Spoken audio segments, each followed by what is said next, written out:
Hello, I'm Becca from the Garden Gate Flower Company, and I'm going to show you how to plant your bulbs into big galvanised planters for a beautiful spring display next year.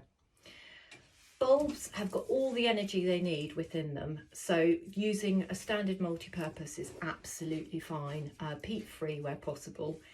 And I like to pack the bulbs in so that you get a really full display in your planter. It's very tempting just to put sort of a bag in, but I promise you, if you pack it full of bulbs, there's 50 of this variety that I'm going to talk about in a minute in here.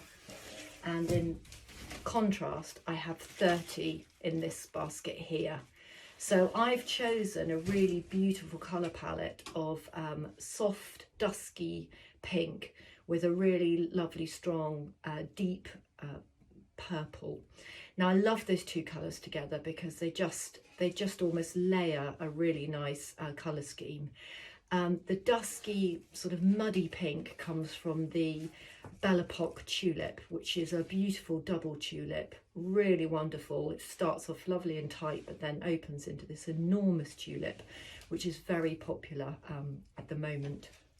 In contrast, the deep dark Black Hero just looks fantastic. Again, a double, but actually quite a bit taller than the Belle-Époque when it comes out. So the layering that you get is really fabulous. The key thing to do when you are planting this is to start with the taller of the two tulips. And if you look for the examples of the height, you'll see them when you're ordering. But I start with a good base of multi-purpose in the bottom. And then what I do is I plant them in very close together. So I'll show you how I get this look achieved, because obviously I appreciate it's hard to see from in here. So I'm going to move the camera in a minute so you can see. So in go the bulbs. And what you're wanting to create is a sandwich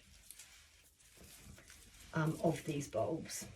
So I'm putting this is Black Hero going in first, low down.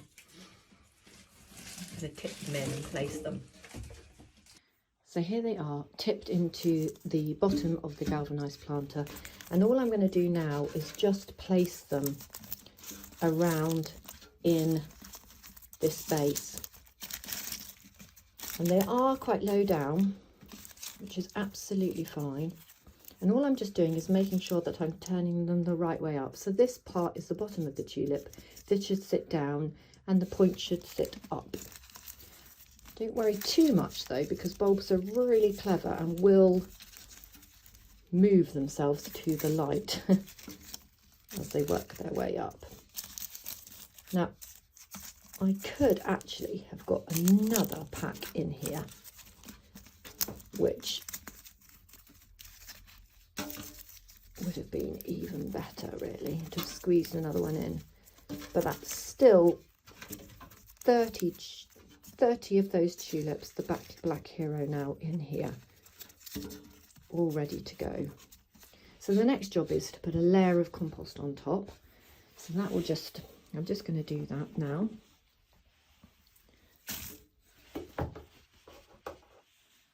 So we're just going in over the top with the compost.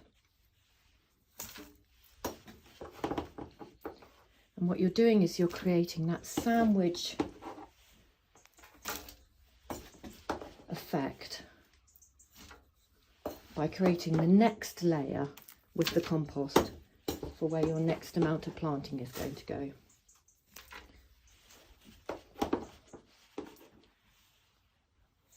So here we go.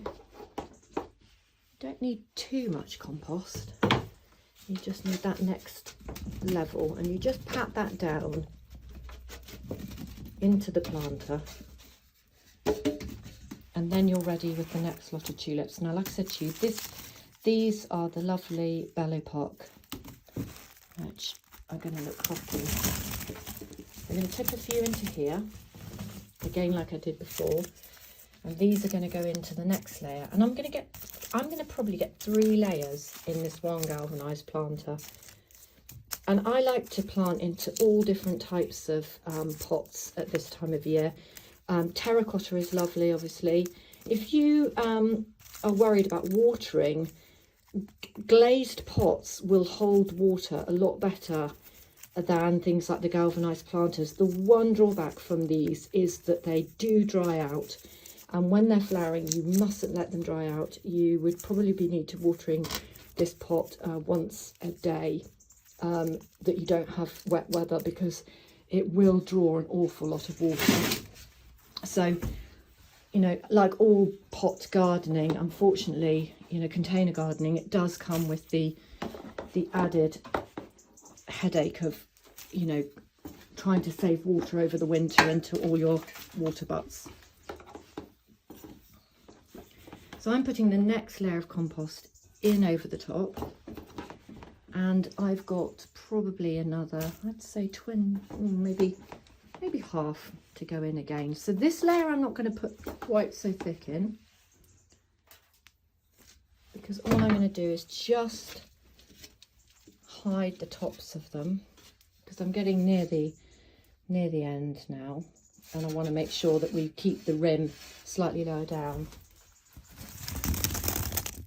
The advantage of growing tulips in pots, I find, is that if you do have problems in your garden with squirrels and the like, they are really partial to tulips. And I know a lot of people, you know, contact me and say, how do you grow such beautiful tulips? And in all honesty, I can't grow them anywhere where I'm not spending a lot of time walking back and forth from the pot, from wherever they're planted, which is why I like to grow them in a pot, because I then put them on my front doorstep.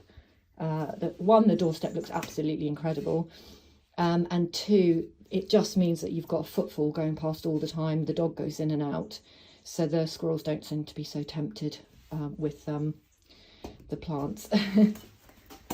So then we're just finishing off with the next top layer, and that will be our last layer now. What is lovely that you can do with this is you could, if you wanted to, have a very early crop of crocuses in the top of this pot. They would obviously be the last things to go into this pot, right at the very top. They don't need to be planted too deep. That will give you an earlier flush to the tulips, which is rather lovely. Or the other option you can do through the winter is to look at sort of what winter bedding there is, and have an overwinter crop of something in the pots. It really depends whether you're having to, you can hide these at the back of shrubs at the moment close to the house, or whether they really are going to be on display all winter. I don't tend to really worry too much in winter time. I sort of feel like everything goes a bit dormant, so I'm not expecting to see an awful lot going on, as long as you sort of have a balance around the doorstep of something with interest. A couple of pots without anything in doesn't ever worry me too much. And the whole idea is that you want a bit of a, you do want a bit of a gap at the top, just so that when they are being watered by the rain, or you have to put a watering can on them, they're not going to be losing their compost. And give that a pat down. So there you go. There is a planted up planter, really, you know, decent sized planter, that come probably end of March, beginning of April, you'll certainly start to see lots of shoots coming through. I tend to get flowers around about the second week in April, obviously depending on our climate, how much sun they're having, how warm they're getting. But this is a really lovely idea to bring colour right to your doorstep, and enjoy them for picking. And with having that many packed into this pot, you won't miss the pot display. You won't mess it up by cutting 5 or 6, you know, once a week to have on your kitchen table at that time of year. Hopefully you've enjoyed watching. Good luck with your planting. Bye.